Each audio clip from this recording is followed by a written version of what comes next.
പശ്ചിമേഷ്യൻ രാജ്യങ്ങളിൽ നിലനിൽക്കുന്ന സംഘർഷാവസ്ഥയെ തുടർന്ന് കരിപ്പൂർ അന്താരാഷ്ട്ര വിമാനത്താവളത്തിൽ നിന്നുള്ള സർവീസുകൾ കൂട്ടത്തോടെ റദ്ദാക്കി. ഗൾഫ് രാജ്യങ്ങളിലേക്കുള്ളതും തിരിച്ചുമുള്ള 56 വിമാന സർവീസുകളാണ് റദ്ദാക്കിയത്. കരിപ്പൂരിൽ നിന്ന് പുറപ്പെടേണ്ടിയിരുന്ന 31 വിമാനങ്ങളും കരിപ്പൂരിലേക്ക് എത്തേണ്ടിയിരുന്ന 25 വിമാനങ്ങളുമാണ് റദ്ദാക്കിയതായി അധികൃതർ വ്യക്തമാക്കിയത്. ഇറാൻ-ഇസ്രായേൽ സംഘർഷം രൂക്ഷമായതോടെ ഗൾഫ് രാജ്യങ്ങളിലേക്കുള്ള വ്യോമപാതയിൽ നിയന്ത്രണങ്ങൾ ഏർപ്പെടുത്തിയതാണ് സർവീസുകൾ തടസ്സപ്പെടാൻ കാരണം. ആയിരക്കണക്കിന് പ്രവാസികൾ ഉൾപ്പെടെയുള്ള യാത്രക്കാരാണ് ഇതോടെ കരിപ്പൂർ വിമാനത്താവളത്തിൽ വലിയ പ്രതിസന്ധിയിലായത്. യാത്രയ്ക്കായി ടിക്കറ്റ് ബുക്ക് ചെയ്ത് വിമാനത്താവളത്തിലെത്തിയവർക്ക് വിവരമറിയാതെ മടങ്ങേണ്ടി വന്നു. അടിയന്തര സാഹചര്യത്തിൽ വിമാന കമ്പനികൾ സർവീസുകൾ നിർത്തിവെക്കാൻ നിർബന്ധിതരാവുകയായിരുന്നു. നിലവിൽ റദ്ദാക്കിയ സർവീസുകൾ എന്ന് പുനരാരംഭിക്കുമെന്ന കാര്യത്തിൽ വ്യക്തതയില്ല. വിമാനത്താവളത്തിലേക്ക് പുറപ്പെടുന്നതിന് മുൻപായി യാത്രക്കാർ അതാത് വിമാന കമ്പനികളുടെ ഔദ്യോഗിക വെബ്സൈറ്റുകളിലോ കസ്റ്റമർ കെയർ നമ്പറുകളിലോ ബന്ധപ്പെട്ട് യാത്രാ വിവരങ്ങൾ ഉറപ്പുവരുത്തണമെന്ന് എയർപോർട്ട് അധികൃതർ കർശന നിർദ്ദേശം നൽകിയിട്ടുണ്ട്.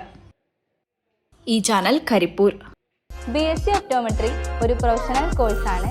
ഇതൊരു പ്രാക്ടിക്കൽ ഓറിയന്റഡ് കോഴ്സും കൂടിയാണ്. ക്ലാസ്സിൽ പഠിക്കുന്നതിനേക്കാൾ ക്ലിനിക്കൽ എക്സ്പോഷർ കൂടുതൽ വേണ്ടൊരു മേഖലയും കൂടിയാണ്. അൽസലാമ ഐ ഹോസ്പിറ്റലിൽ ആവശ്യത്തിലധികം ക്ലിനിക്കൽ എക്സ്പോഷർ നമുക്ക് ലഭിക്കുന്നുണ്ട്.